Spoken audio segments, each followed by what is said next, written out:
Helo a croeso I bawb sy'n ymuno ni yma o Eglwys Gymraeg Canol Llundain ar gyfer ein Myfyrodod diweddara ni.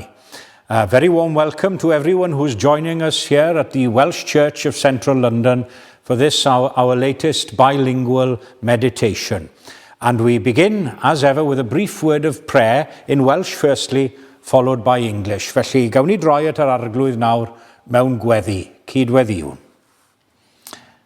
Arglwydd ein Duw, deuwn ger dyfron unwaith eto fel y gyrydym, yng nghanol ein gwendid yn ffaileddau. Cynorthwya ni sylweddoli fod Crist gyda ni nawr, yn siarad â ni, yn ein harwain, yn ein calonogi a'n cyfoethogi.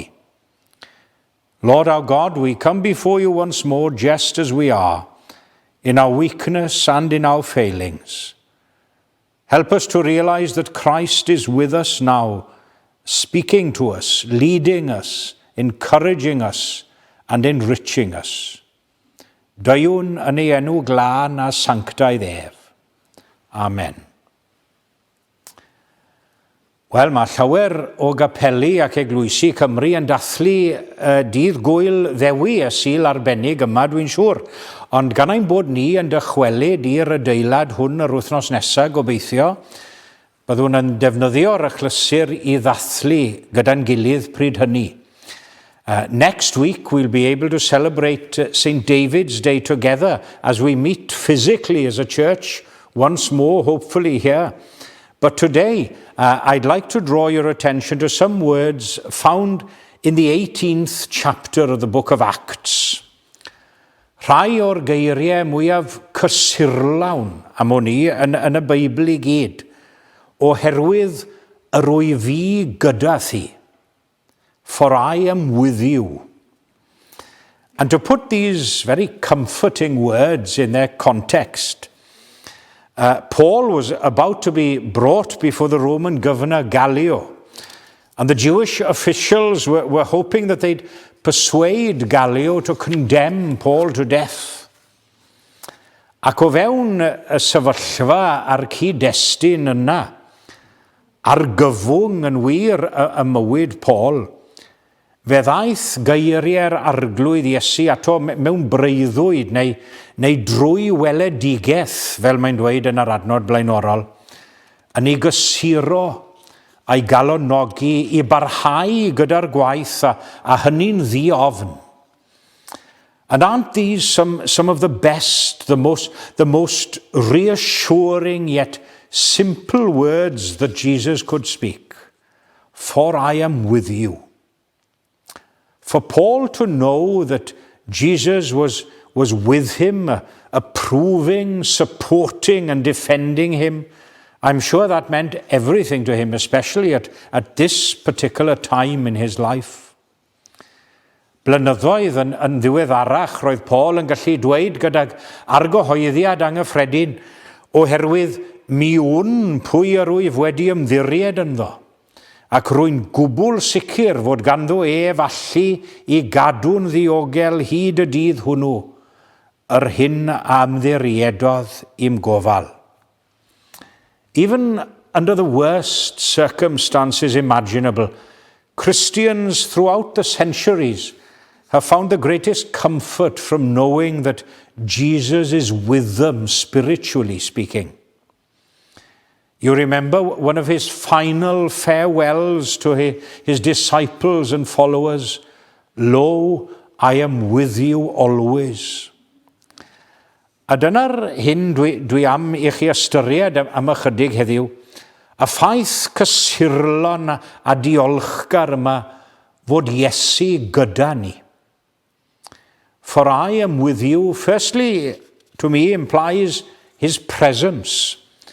But of course, that wouldn't be enough in itself, because a person isn't with us if he's merely in the same place as us, geographically speaking.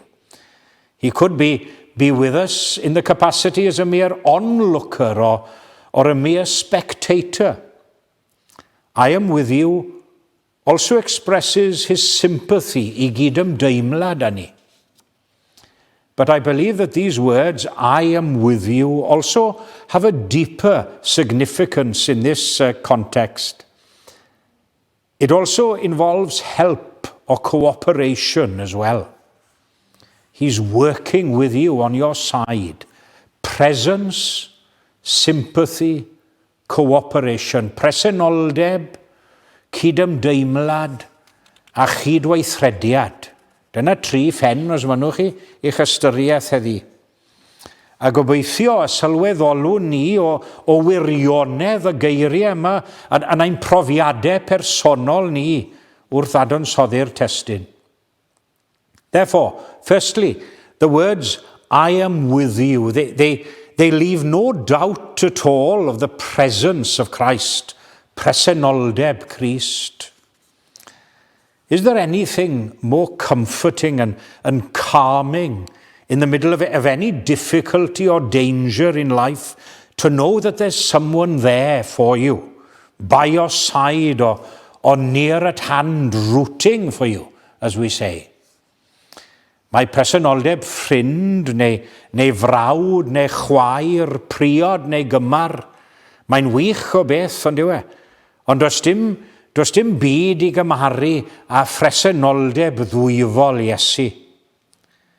Pan o'n i'n ifanc ac yn canu'r geiriau yna o'r emyn cyfarwydd, cariad Duw fydd eto'n arwain, cariad mwy na chariad mam. O'n i'n cael trafferth mawr iawn i ddeall y cysyniad yna, bod na sio beth y bodoli yn fwy na chariad mam. Ond wedi colli mam, blynyddoedd nôl bellach a hitha'n ifanc iawn.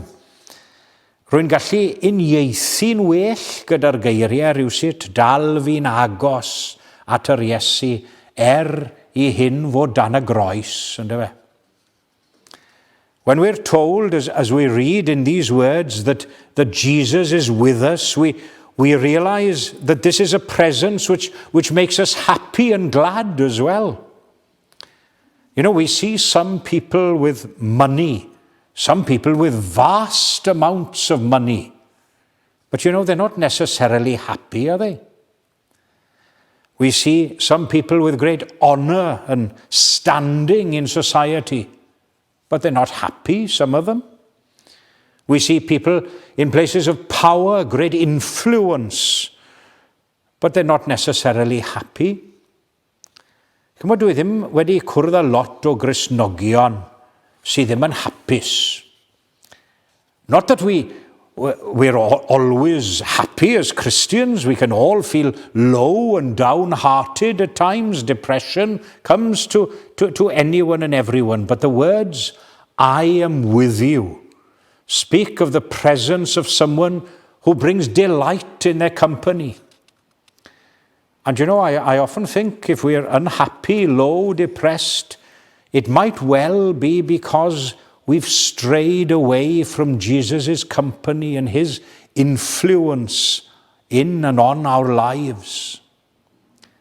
Yn sicr, mae'r geiriau ma'n sôn am bresenoldeb Christ. Ond maen nhw'n sôn hefyd am gydymdeimlad Christ. These words also express Christ's sympathy with us. I'm always very conscious to avoid using the phrase, oh, I know how you feel. Because even if we've experienced, a similar situation in life, been through a similar bereavement, the loss of a parent, as I've mentioned earlier, partner or child, everyone's grief, of course, is very personal and unique to them. We don't all feel the same grief. Ond cofiwch fod Christ fel pen y corff fel petai yn gallu uniaethu a chydymdeimlo gyda'n holl deimladau ni. We have that analogy in Scripture. If we consider Jesus as the head and the believer as a member or limb of this one mystical body of Christ, whenever a limb suffers, the head must suffer as well. And if there's a true vital union. There must be real sympathy and empathy as well.